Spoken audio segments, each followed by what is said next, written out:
حضرت داؤد علیہ السلام کا دور دیکھیے، یہ آہن گری کے فن کے عروج کا دور تھا۔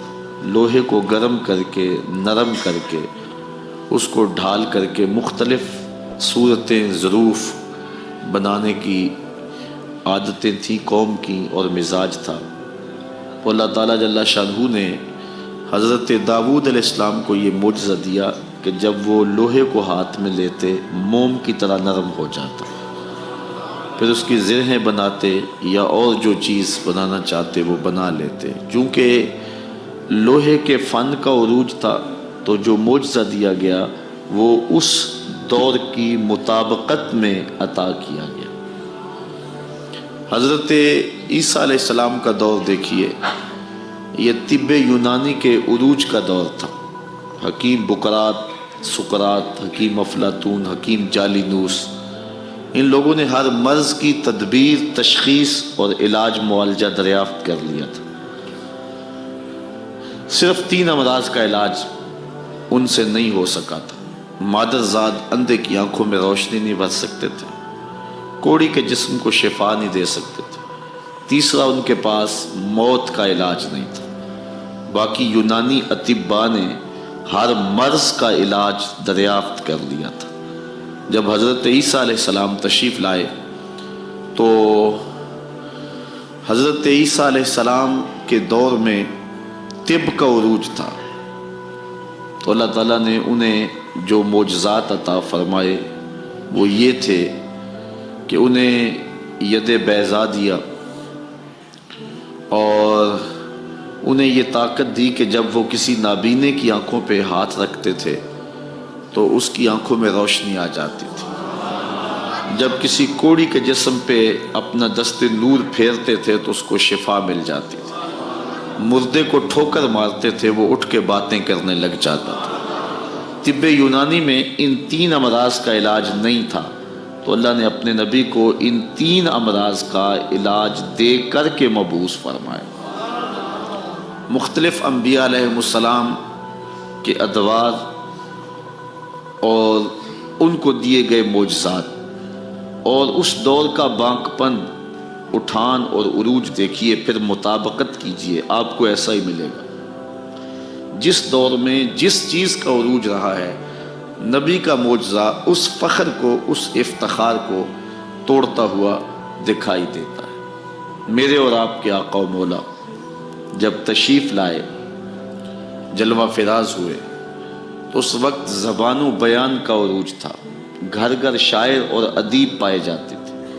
عرب اپنے علاوہ سب کو گونگا خیال کرتے تھے اور انہیں اپنی زبان اور اپنے بیان پہ، اپنی فصاحت و بلاغت پہ ناز تھا۔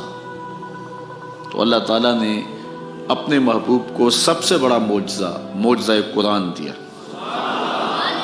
اور پھر ان کو کہا کہ اگر تمہیں ہم نے جو اپنے نبی کے سینے پہ نازل کیا ہے، اپنے عبد خاص کو جو کتاب رحمت دی ہے، اس میں اگر تمہیں شک ہے تو اس کی مثل ایک سورت لا کے دکھاؤ، اور اکیلے سے نہیں بلکہ جڑ جاؤ، اکٹھے ہو جاؤ، اپنے حمایتیوں کو بلا لو۔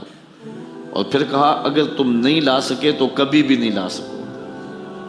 علامہ جلال الدین سیوطی الاتقان فی علوم القرآن میں لکھتے ہیں، اگر قرآن کی مثل لایا جانا ممکن ہوتا تو بدر اور احد کی لڑائیاں نہ ہوتی۔ سیدھا سا اور آسان سا کام تھا کہ قرآن کی مثل کچھ لفظ گھڑ لیتے، لیکن یہ لڑائیاں ہوئیں، یہ مقاتلہ ہوا، یہ جنگیں ہوئیں، یہ اتنا کچھ ہوا۔ اس کا مطلب سیدھا سیدھا یہ ہے کہ قرآن مجید کے اس دعوے کا وہ جواب نہیں لا سکے، اور قرآن نے جو چیلنج کیا تھا اس چیلنج کو وہ قبول نہیں کر سکے۔ وہ اہل زبان تھے، شاعر تھے، ادیب تھے، اور وہ اپنے زبان و بیان پہ ناز کرتے تھے۔ تو قرآن مجید کی صرف ایک سورت کا مقابلہ کہا گیا تھا، اور سورت لازمی نہیں کہ کوئی بہت سارے رکوعات پہ مشتمل ہو، 3 آیات پہ مشتمل بھی ہو سکتی تھی، لیکن وہ نہیں لا سکے، اور 14 صدیاں گزر گئیں۔ آج بھی دنیا کے اوپر عربی جاننے والے مستشرقین موجود ہیں جو اسلام کے خلاف دن رات کوشاں ہیں، لیکن آج بھی قرآن مجید کا مثل نہیں لا سکتے اور نہ لایا جا سکتا ہے۔ یہ قرآن کا وہ دعویٰ ہے جو کل بھی موجود تھا اور قرآن کے اوراق میں آج بھی موجود ہے۔ جب کوئی بندہ مقابلہ نہ کر سکے تو پھر لڑائی پہ اترتا ہے، جب گفتگو دلائل سے بات نہ کر سکے تو پھر گریبان پکڑتا ہے۔ یہ دنیا کے اوپر ہم نے یہی دستور دیکھا ہے۔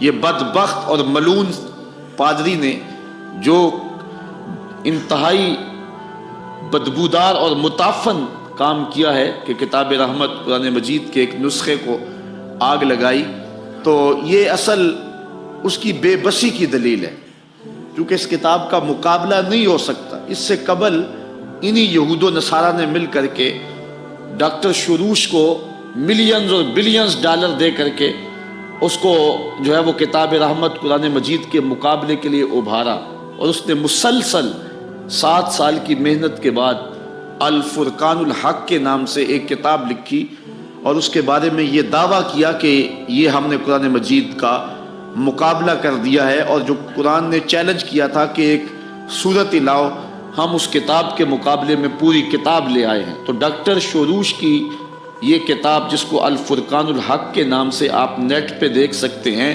انہوں نے پوری دنیا کے اوپر اس کتاب کو پہنچایا، اور اس پر اربوں خربوں روپے انہوں نے صرف کیے، دنیا کے بڑے بڑے دانشوروں کی لائبریریوں میں پہنچایا، اور مختلف جرائد اور رسائل کے اندر ان کو چھپوایا اور دنیا کے کونے کونے تک پہنچایا۔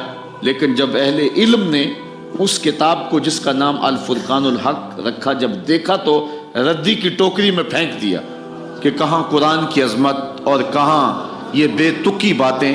قرآن کا مقابلہ نہیں ہو سکا، اور دنیا کے جتنے بھی دانشور تھے انہوں نے اس کتاب رحمت قرآن مجید کی عظمت کو بیان کیا، اور اس فرقان حق کو، جو خرافات کا مجموعہ تھی اور بہت جگہ پہ قرآن مجید کے الفاظ کا چربہ کیا گیا تھا، اس کو رد کر دیا گیا۔ مغرب آئے دن اس طرح کے مکروہ افعال کا ارتکاب کر کے وہ کیا چاہتا ہے؟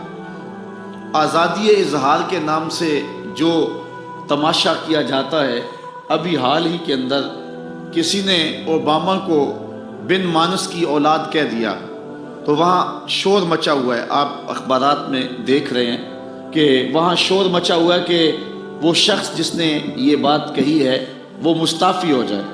اس نے اوباما کی آبرو پہ حملہ کر دیا اور اس کو بن مانس کی اولاد کہہ دیا۔ اور ذرا غور کیجئے تو یہ جو مغرب کے لوگ ہیں، ان کا نسب تو ویسے معلوم ہے ہی نہیں، یہ مجہول النسب ہیں، اور ان کو یہ اگر بات کہہ دی تو برا مان گئے۔ تو اگر ہمارے آقا کی توہین ہوتی ہے تو ہم اگر جذبات کا اظہار کرتے ہیں تو ہمیں تانا دیا جاتا ہے کہ تم جو ہے وہ آزادی اظہار پر قدغن لگانے کی کوشش کرتے ہو۔ لیکن شاید مغرب بھول گیا ہے، لوگ تو آکسیجن سے سانس لیتے ہیں، لیکن جو حضور کے غلام مسلمان ہیں وہ عشق رسول سے سانس لیتے ہیں۔ ان کا جینا مرنا حضور کے نام ہے، اور وہ یہ گوارا نہیں کرتے، اور وہ اس بات کو برداشت نہیں کر سکتے کہ کوئی ہمارے پیغمبر کی توہین کرے۔ تو اس وقت پوری دنیا کے اوپر ایک کھیل کھیلا جا رہا ہے، اور اس میں مسلمانوں کے جذبات کو مردہ کرنے کی کوشش کی جا رہی ہے۔ اور میں یہ جب ناموس رسالت کے حوالے سے یہاں گفتگو ہوئی تھی، آپ کو شاید یاد ہوگا، میں نے کہا تھا کہ ہمارے مفکرین اس حوالے سے پریشان بھی ہیں، چونکہ ایک بات کو جب بار بار کیا جائے تو پھر احتجاج کا وہ زور باقی نہیں رہتا، اس لیے وہ بار بار چرکے لگا کر کے ہماری غیرت کی اس چنگاری کو جو ہے وہ بجھا دینا چاہتے ہیں۔ لیکن پریشانی اپنی جگہ پہ، لیکن اس امت کی کوکھ ابھی بھانج نہیں ہوئی۔